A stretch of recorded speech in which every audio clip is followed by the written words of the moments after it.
What's up, y'all? I got a serious convo that I want to talk to y'all about. You matter. These are for the people who go through so much in life or is going through something right now that they just can't calculate why they're going through it. Whether that's depression, a breakup, a divorce, a loved one, you lost a loved one, you're going through, I don't know, child support, whatever. This is for y'all, man. One thing, for instance, I went through practically all those things. But everybody's, road of what they've gone through is all different. I remember when I was in a bad situation, I was with my ex for 15 years. Grew up with her. She was like my high school sweetheart. You know what I mean? Different schools, but she was everything to me. You know what I mean? And man, we grew together, had our first child, all of these things.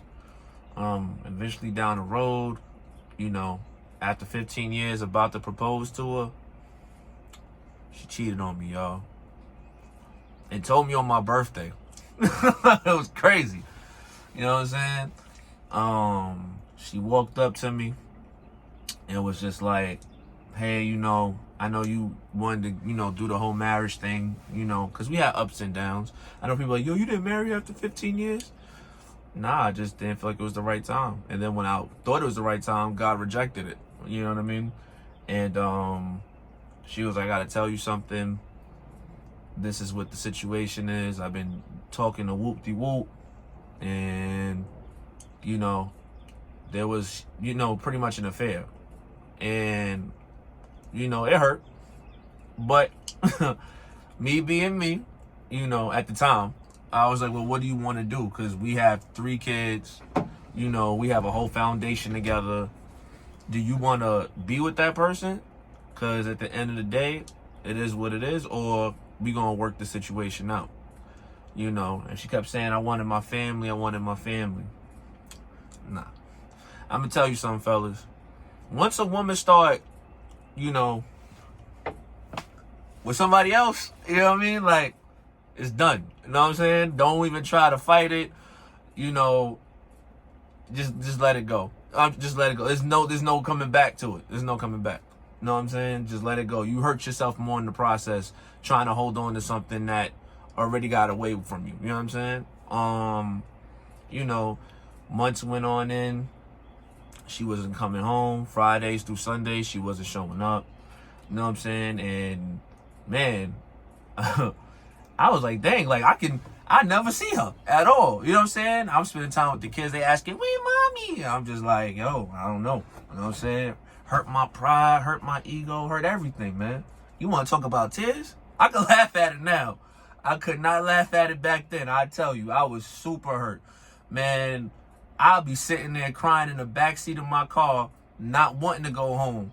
Happen to drop the kids off to her grandmother's house, walk miles and miles throughout the night, because I was devastated. You know what I mean? Imagine, for people who went through that, imagine you got 15 years with somebody, you grew everything with. Yes, things ain't perfect. You know what I'm saying? I don't condone no violence or nothing like that, so that's excluded. But, like, you went through all of these patterns, 15 years together, the ups and downs, and then finally you get to a level where y'all finally can reach, where y'all need to. And, she ends up running out. She started going around with certain people, certain friends that didn't really have her best interests at heart. You know what I'm saying? And then on top of that, she had family members that gave her the wrong advice. You know what I mean? Terrible advice. You don't need him. Mind you, got 3 kids. You don't need him. She over here showing a new dude and all this other stuff. You know what I'm saying? And like, they agreeing with it. It's just like, yo, can you even fathom? And on top of that, it was like, her father went through something similar like that. So to me having a daughter, I wouldn't want to see my daughter go down a road she shouldn't have to. Or at least fight the good fight before doing something that could really tragically hurt you and the foundation you built. Me personally, I think her father was just a destructive person. Well, he is. He's still alive, right? And I just felt like they just wanted to see things go into a downfall spiral. So one day I get home, I'm coming home from work. She wasn't working at the time. I mean, dude, I'm doing like, whew, at the time I was a bus driver, so I'm doing like 70 hours a week. Know what I'm saying? Knocking it down, making sure the bills is taken care of, whatever. I bet. I come home, I look around, she got the girl I don't like that, was feeling me, but I wasn't feeling her. Know what I'm saying? Because, I got my baby moms. So I look at her, she like, we need to talk. All right, cool. What's up? Yo, you over here at the job and messing with girls? I was like, yo, I ain't messing with no females. What are you talking about? Like, you know what I'm saying? Like, I'm over here coming home doing what I got to do for you. You know what I'm saying? And taking care of the household. Like, what are you talking about?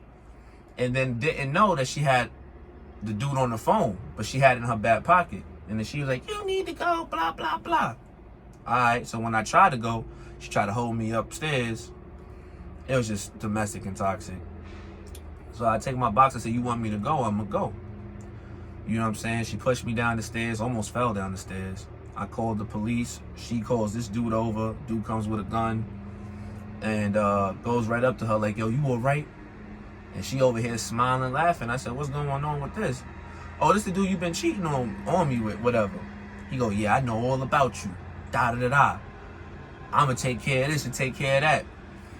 This is where a lot of situations go wrong. See, a lot of things happen when that moment, it could have went left. Somebody could have died that night. You know what I'm saying? Somebody could have died that night. But I don't condone any of those kind of things. You know what I'm saying? So, so what happened was there was a voice in my chest that, paused, that came out and was like, move. I didn't know what move meant. You know what I'm saying? Long story short, I can go through that whole story. That'll be a whole documentary. I'll have to break it up in pieces. But, I went back to New York. I told her, as long as I got to see my kids, that's all that matters. You know what I'm saying? As long as I get to see them, I don't care. But I was devastated, y'all. 15 years down the line, that was all I knew. You know what I mean? Like, driving up a highway, you know what I'm saying? Going, I ain't gonna tell you where I was at. But, driving 800 miles from where I'm at to New York City, you know what I'm saying, back home. And I remember, you know what I'm saying, like the first night, I didn't come home right away. I stayed in the shelter. You know what I'm saying? I slept in my car because I was devastated. You know what I'm saying? My mom is like, no, you need to come home. Boom, boom, boom. I get home. You know what I'm saying? Now I'm all messed up, y'all. I mean, messed up. I mean, like, I'm not even gonna lie to y'all, because this happened when I was 30. Yo, I was living on my mother's couch for 3 years. I've been independent since 18. Never had this situation. You know what I'm saying? So I was think about it, right?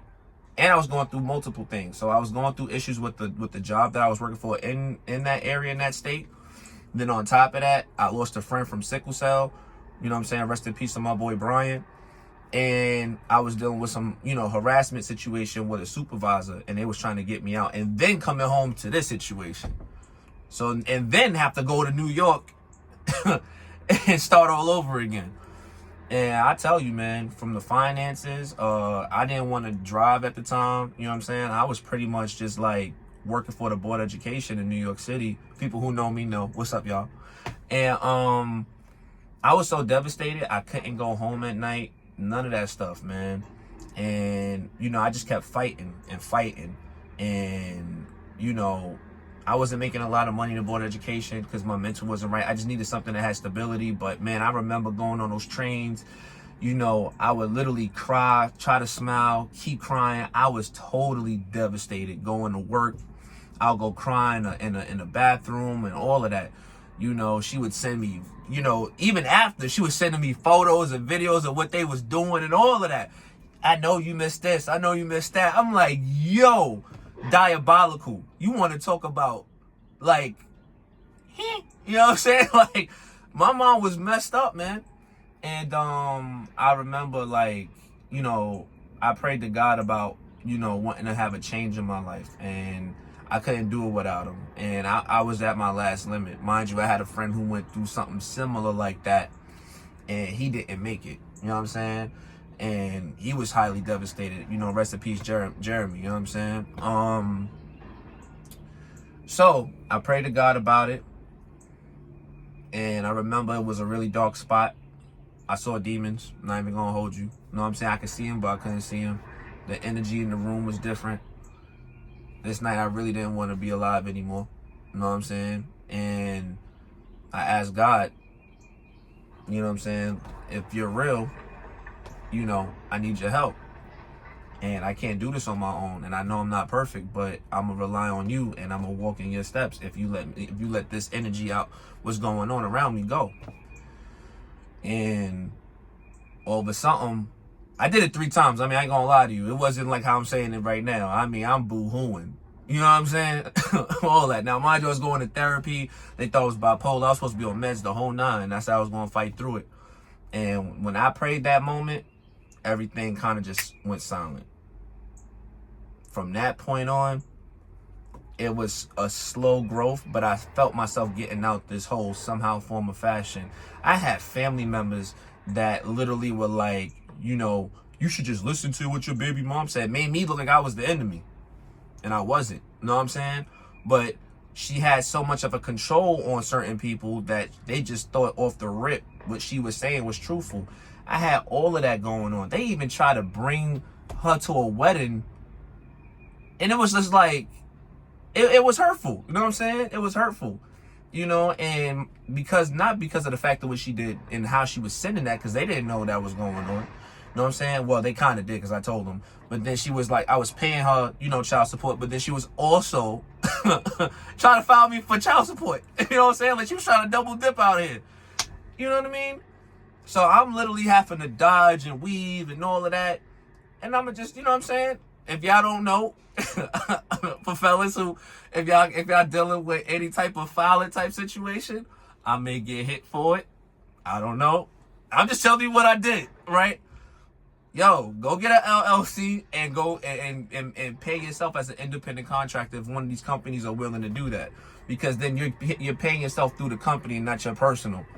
So you don't look like you getting paid anything. You know what I mean? Right? Look that up. You know what I'm saying? That it worked for me. It worked for me for years. You know what I'm saying? But that was that situation. Or 1099. I don't know if they've been getting into that, but yeah. So I had to do what I had to do to survive. And I mean, every nook and cranny, you know what I'm saying? Me trying to see the kids. She was taking the kids away from me. I was, once she started to realize I was making money, and then realize how I'm making this, how I got a car, how I got my credit up, and how I did this and did that. She didn't know how I did it. You know what I'm saying? Like, oh, how he's able to take flights to go here and get these Airbnbs just to see the kids. I mean, dude, I'm spending like $2,000. At one point, I was only seeing my kids only 3 times out the year, if that, because I didn't have it like that, to seeing them at least 5 to 6 times out the year. You know what I'm saying? And but I knew that there was going to be change, because I kept my faith in the Lord. You know what I'm saying? I said, God, I'm gonna just leave it up to you. I'm gonna leave it in your hands. These are the problems that I have. I can't solve these on my own. I'm gonna just leave it up to you for you to help me through this situation. Because Jesus, I can't do this on my own. You know what I'm saying? And I wanted to give up. It's been plenty of times where, man, I get hit with a crazy hit. Bam! It was a crazy hit, but it wasn't a knockout. And having to get up after hit, after hit, after hit, after hit. I just took the time to just deal with it and looked at it as a lesson learned from every hit. And then I started mastering that situation, because God gave me that information of what I needed and gave me that mindset and that positivity, like everything's going to be okay. No matter what the family is saying, no matter what, you know what I'm saying? Like, people not believing in you or feel like you the bad guy and this and that and the third, and they don't really realize the situation because they're not in your shoes, because they already have a mindset of who they think they know who you are. And they don't, you know what I'm saying? Because you don't really spend that much time with them. It's just like, forget all of that. Let me lead you where I need you to go. Because I put you here for a reason, for you to learn through all of this. You know what I mean? So sometimes when you get to that point, leave it in God's hands and move silently, but move accordingly. You know what I mean? fight. If you got custody with your kids, but you love your kids and your kids love you, real talk, and you feel like you get joint custody to where you doing a good job and you doing your part, go for that joint custody. Do whatever it is necessary to get your peace. I'm not telling you to be like, oh, you know, even because like I got my kids now, I got custody, you know what I'm saying? But like, I don't even have no malice over all of that. Everything that I overcame through all the situations that happened between me and my baby mother, like, things are cordial. I don't try to overrun her, even though, like I said, I got custody of them. I don't give her a hard time. Don't care to give her a hard time. I still make things balanced. I don't try to make things overwhelming for anybody, because I feel like, you know, that'll come back to you in some form of fashion, because God can see when you doing wrong. You know what I mean? So like, that's all I did. And then eventually over time, you know, I got to where I needed to go, got to where I needed to be. And now, like, I'm in a positive state of mind. You know, I still battle with certain situations. It's still a battle, no matter, every day's a battle. It's just how you look at it. You know what I'm saying? And those are one of the biggest battles when, you know, I didn't feel like I was important, or I wasn't enough. I was enough. I just had to go through a process. It's easy to go ahead and be upset and medicate yourself and drink yourself out and not think about it, but you missing the whole aspect of it all. This is a growth opportunity for you to grow. If you just, you know, drinking, smoking, and you just constantly, you know, complaining, it don't get you nowhere. It don't get you nowhere. All you do is living in your sorrow and drowning it. I had a cousin who I loved to death that was like a father, who went through something similar like I did. Had no kids. You know, his wife did him, his ex-wife did him dirty. But instead of him fighting a good fight and just, you know, putting his life into the Lord's hands, you know, he ended up losing it by letting his emotions get the best of him. You know what I'm saying? So at the end of the day, whatever it is that you're going through and you having that moment and you having that dark place where you have a dark void and you just don't know how to get out, and everything feels numb and things feel complicated and you just don't know how to get up, and every time you trying to get up out of this hole or climb that mountain, you keep falling, and you like, why? But you can't find a place to land, if that makes sense. Find a place to land. Don't worry about how far you falling. See, that's the problem with us. We always worry about, oh man, we got to get this high up. I've been this high and I've been here. Okay, cool. There's a reason why you had to go down. Pause. You know what I'm saying? Take the fall. Respect the fall. And get back up. Because there's an experience that you had to learn that you didn't understand. That's just what that is, man. And you'll get there, but you are enough. I just want to let y'all know that. And like I said, I'm going to keep making these stories because, like, I got a lot on my chest. And I got nothing but time. So, I'll holla at y'all. Peace.